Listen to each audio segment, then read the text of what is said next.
Hello SSC শিক্ষার্থী বন্ধুরা, I hope all are doing well and pretty fine by the grace of Almighty.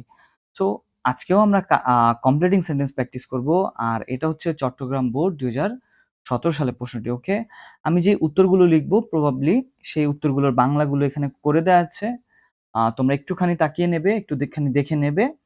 আর চলো এটাকে আমরা সমাধান করে নেই। এখানে কি বললো? হি প্রিটেন্স মানে হচ্ছে ভান করা। ওকে, ভান করা। অ্যাজ ইফ এর বাংলা আমরা সবাই জানি, অ্যাজ ইফ এর বাংলা হচ্ছে যেন।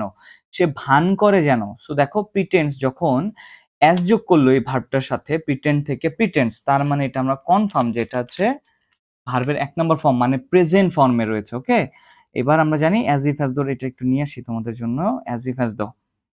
সো আমরা এইখানে এটা নিয়ে নিলাম। ওকে, অ্যাজ ইফ অ্যাজ দো। কি বললো এখানে?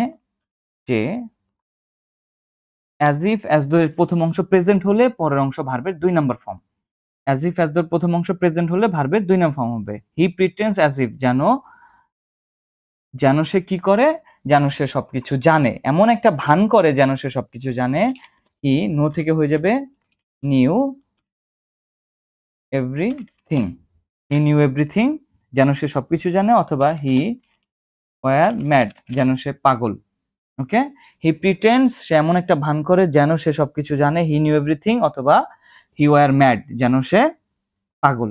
এরকম হইলেও হতে পারে। ওকে, সো বেসিক্যালি দেখো দুইটাই ভার্বের 2 নম্বর ফর্ম, আর এটা আমরা আনরিয়েল পাস্টে দিয়েছি, যেটা হচ্ছে যেন সে পাগল না কিন্তু ভান করে পাগলের মতো। সো সেই জন্য আনরিয়েল পাস্টের জন্য হি এর সাথে হয়েছে ওয়ার। আর এখানে নো এর 2 নম্বর ফর্ম হচ্ছে নিউ। He knew everything. এবার বললো ইট ইজ হাই টাইম, এটাই হচ্ছে উপযুক্ত সময়। সো এটা আমাদের মন মতো করে বানাতে পারি, কারণ এখানে কোনো রেলিভেন্ট গ্রামার নেই, মানে এক একটা বাক্য এক এক ধরনের। সো আমরা বলতে পারি ইংরেজি শেখার এটি উপযুক্ত সময়। তো আমরা বেসিক্যালি কি জানি? আমরা জানি ইট ইজ হাই টাইমের পরে আমরা এরকম করতে পারি, মানে ভার্বের একটা সাবজেক্ট নিব, তারপর ভার্বের 2 নম্বর ফর্ম দিয়ে তৈরি করব। ঠিক আছে, আমরা উই নিতে পারি অ্যাজ এ সাবজেক্ট হিসেবে। ওকে, অ্যাজ এ সাবজেক্ট হিসেবে আমরা উই নিতে পারি। ওকে, যে it is high time we, আমরা বলি যে ইংরেজি শেখার ভার্ব কি? লার্ন। লার্নের 2 নম্বর ফর্ম হচ্ছে লার্নড। উই লার্ন, আর ইংলিশ যেহেতু একটা প্রপার নাউন, এটা বড় হাতের হবে। We learned English.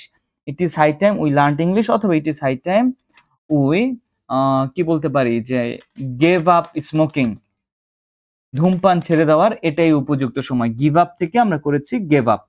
R it is high time পরে যদি সাবজেক্ট দেওয়া না থাকলে তুমি 90% সময় উই ব্যবহার করতে পারো, যে উই গেভ আপ স্মোকিং, অথবা উই লার্ন ইংলিশ। এবার কি বললো? ওয়াক স্লোলি, আস্তে হাঁটো, লেস্ট, না হলে তুমি পড়ে যাবে। সো আমরা জানি লেস্টও এখানে আমরা কি জানি? লিস্টের সূত্রটা হচ্ছে এরকম, তাই না? যে লেস্ট মানে হচ্ছে না হলে কি হবে? এই যে না হলে কি হবে? না হলে তুমি পড়ে যাবে। সো আমরা একটু শুড অথবা মাইট ধারা একটা বাক্য তৈরি করব। ওয়াক স্লোলি লেস্ট, না হলে তুমি পড়ে যাবে, না হলে ইউ, একটা শুড নিয়ে নেই আমরা, ইউ শুড। পড়ে যাওয়ার ভার্ব হচ্ছে ফল ডাউন। ওকে, অ্যাপ্রোপ্রিয়েট প্রিপোজিশন সহ। ইউ শুড ফল ডাউন, অথবা ইউ শুড স্টাম্বেল, STUMBLE, স্টাম্বেল। যে ওয়াক স্লোলি, আস্তে হাঁটো, না হলে তুমি হোঁচট খেয়ে পড়ে যাবে। স্টাম্বেল মানে হোঁচট খেয়ে পড়ে যাওয়া। ওকে, হোঁচট খেয়ে পড়ে যাওয়া। ওকে, সো ওয়াক স্লোলি, আস্তে হাঁটো, ইউ শুড ফল ডাউন, না হলে তুমি পড়ে যাবে। এই হচ্ছে কথা।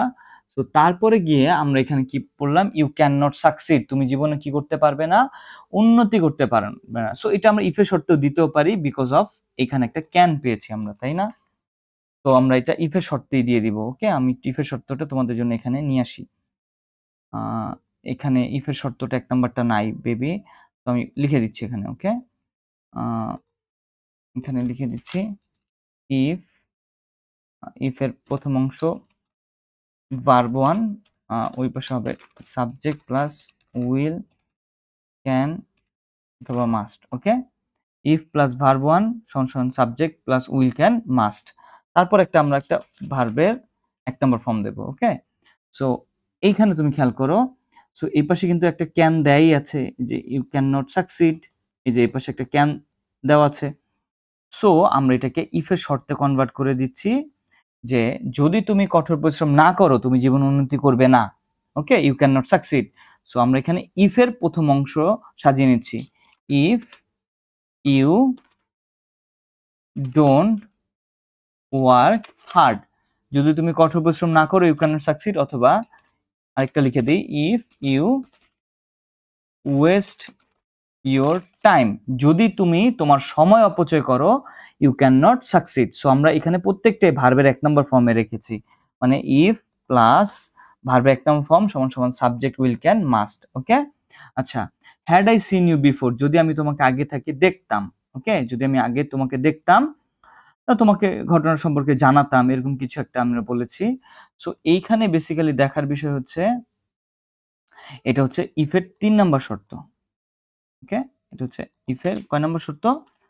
3 নম্বর শর্ত, হ্যাড প্লাস ভি3। Okay, if plus had plus ভি3 সমান সমান সাবজেক্ট প্লাস উ ক্যান, এই যে উড হ্যাভ বা কুড হ্যাভ এরকম। Okay, had I seen you before, যদি আমি তোমাকে আগে থেকে দেখতাম। সো দেখো এখানে হ্যাড আর সি স সিন, এই হয়ে গেল হ্যাড প্লাস ভি3। তার মানে এটা হচ্ছে ইফের 3 নম্বর শর্ত, মানে এই যে 3 নম্বর শর্তটা হ্যাড প্লাস ভি3, এই পাশে হবে সাবজেক্ট প্লাস উড হ্যাভ বা কুড হ্যাভ আর ভার্বের 3 নম্বর ফর্ম।